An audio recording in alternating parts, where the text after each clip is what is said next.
இந்த அகண்ட பிரபஞ்சத்தில் நாம் ஒவ்வொருவரும் தேடுவது நல்ல ஆரோக்கியமான உடல்நிலை, அமைதி, அறிவாற்றல், செல்வம், ஒற்றுமை மற்றும் சந்தோஷமான மனநிறைவு மிகுந்த ஒரு வாழ்க்கை. ஒவ்வொரு மனிதரும் இந்த நிலையை அடையத்தான் கடினமாக முயற்சிக்கின்றனர். இந்த நிலையை அடைய முடியுமா? முடியும், நிச்சயமாக முடியும்.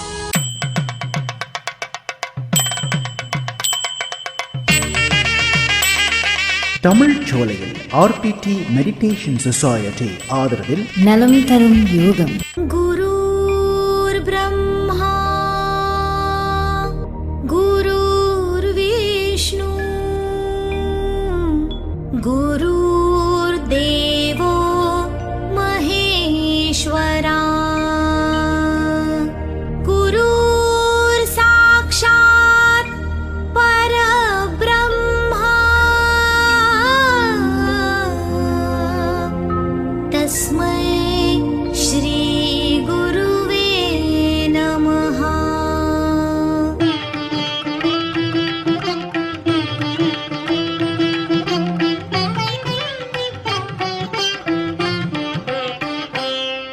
ஆள் மனதின் பதிவு காட்சி. உங்கள் ஆள் மனதுதான் உங்களுடைய நடத்தைகள் அனைத்திற்கும் காரணம். நீங்கள் ஒரு செயலை தவறு என்று உங்கள் மனதிற்கு கூறினால் உங்கள் ஆள் மனதும் ஆம், அந்த செயல் தவறு என்று ஆமோதிக்கும். இல்லை, நான் செய்யும் செயல் சரிதான் என்று உங்கள் ஆள் மனதிற்கு கூறினீர்கள் என்றால் ஆம், அந்த செயல் சரிதான் என்று உங்கள் ஆள் மனது உங்களுடன் சேர்ந்து துதிப்பாடும். எண்ணம் போல் வாழ்வு என்று ஏன் கூறுகிறார்கள்? நீங்கள் நல்லவற்றை நினைக்கும் போது உங்கள் ஆள் மனதில் அந்த நல்ல எண்ணங்கள் பதிந்து உங்கள் நடத்தையும் நல்லவையாக இருக்கும். கெட்டதை நினைக்கும் போது அவையும் உங்கள் ஆள் மனதில் பதிந்து உங்கள் நடத்தையும் கெட்டவையாக இருக்கும். ஆழ்மனது என்பது முகம் பார்க்கும் கண்ணாடி போன்றது. எது எப்படியோ அதை அப்படியே பிரதிபலிக்கும். தியானம் என்ற கருவியின் மூலமாகத்தான் உங்கள் மனதை மாற்றி நினைக்க வைத்து உங்கள் வெற்றியை அடையலாம். ஆழ் மனதில் உள்ள பதிவுகள் தான் நம்ம வாழ்க்கையிலே நீங்கள் இப்போ வாழ்ந்து கொண்டு இருக்கிறதுக்கான முக்கிய காரணம் இந்த ஆழ்மனம் தான். எப்படி என்று பார்ப்போம் பொழுது, சரி, விவரம் தெரிந்த வயதில் இருந்து பார்த்தீங்கன்னு சொன்னால் அந்த தாய் தந்தையர்கள் என்ன சொல்கிறாங்களோ என்ன பேசுகிறாங்களோ அதுதான், அந்த பதிவுகள் தான் அந்த குழந்தைக்கு போய்கிட்டு இருக்கு. அதை பார்க்குறேங்க, அதை கேட்கும் பொழுது அந்த ஆள் மனதில் பதிவாகுது. சிறு பிராயத்திற்கும் முதலில் தாய் தந்தையர்கள், அப்புறம் கூட இருக்கக்கூடிய சகோதரர்கள் சகோதரிகள், வீட்டில் யாராக இருக்காங்களோ அவர்களோட பதிவு மட்டுமே முதலில் பதிவாகிறது ஆள் மனதில். அதற்கான செயல்பாடுகள் தான் அந்த குழந்தையும் இருக்கும். அதுக்கேற்றப்படி தான் அது விளையாடுறது, அதோட குணதிசங்கள். வீட்டில் பார்த்தீங்கன்னா அது தாய் தந்தை என்ன பேசும் அதே வார்த்தையை தான் பேசும். புதிதாக அதுக்கு எதுவுமே பேசாது. அது வீட்டில் என்ன தாய் தந்தையர்கள் பேசுகிறாங்களோ, வீட்டில் அவங்க மூத்தவர்கள் யாரும் இருந்தாங்களா அல்ல சகோதரிகள் யார் இருக்கா அவங்களுடைய அந்த மூத்தவர்களோட பேச்சுகளை மட்டுமே ஒரு அண்ணனோ தங்கையோ இருந்தால் அவர்கள் பேச்சை தான் கேட்கும், அல்ல தாய் தந்தையர்களோட பேச்சை கேட்கும். அதே தான் அது நடந்து கொண்டிருக்கும். அதுக்கேற்றால்தான் அந்த குழந்தை விளையாடுவதிலிருந்து பேசுவதிலிருந்து எல்லாமே அமைந்திருக்கும்.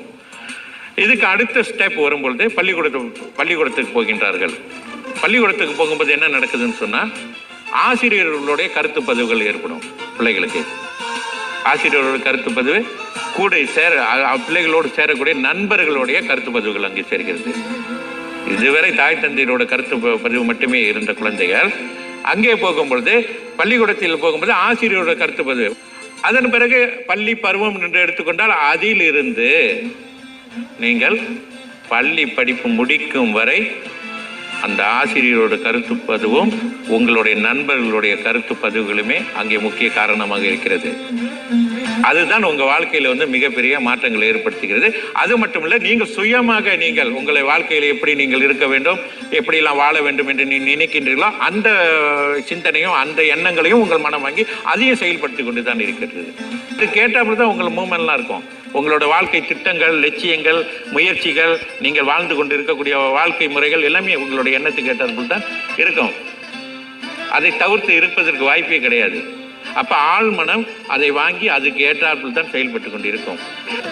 இப்படி வாழ்க்கையில ஆரம்பத்திலிருந்து எல்லாமே உங்க மனதில் ஆழ் மனதில் உள்ள பதிவுகள் தான் உங்க வாழ்க்கையில மாற்றத்தை ஏற்படுத்தி கொண்டே இருக்கிறது. கண்டது காட்சி கொண்டது கோலம் என்றிந்த மனதை மாற்றி கனவில் கண்டதை கைவர பெற்றிட கருணை கடலாய் காட்டும், கருணை கடலாய் கடவுளை காட்டும் நலம் தரும் நல்ல யோகம், நலம் தரும் ராஜயோகம். கற்றவனுக்கு அழகு அடக்கம், முயற்சியை ஊக்குவது, தன்னம்பிக்கை, நல்முறையில் வாழ ஒழுகுவது, ஒழுக்கம், வாழ்க்கைக்கு வெளிச்சம் தருவது, ஞான ஒளி, எண்ணங்களை ஒருநிலைப்படுத்துவது, ஆத்ம சக்தி, அழகுக்கு முருகன், சொல்லுக்கு, அகத்தியன், வில்லுக்கு, விஜயன், மனதுக்கு, வலிமை, நல்வாழ்வுக்கு, ராஜயோகம். சக்தி கொடு, சக்தி கொடு, சக்தி கொடு இறைவா.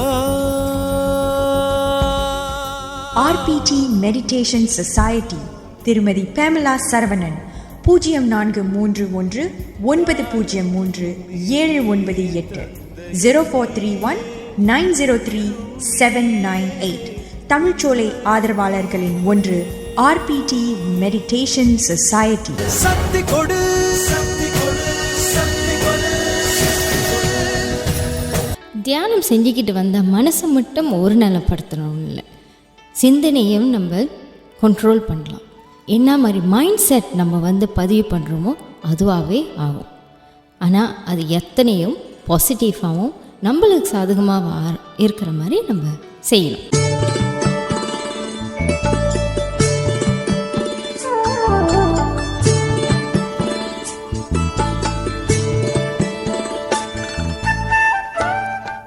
RPT மெடிடேஷன் சொசைட்டி ஆதரவில் தமிழ்ச்சோலையில் இதுவரை நீங்கள் கேட்டது நலம் தரும் யோகம். நிகழ்ச்சியாக்கம் பேமலா சரவணன்.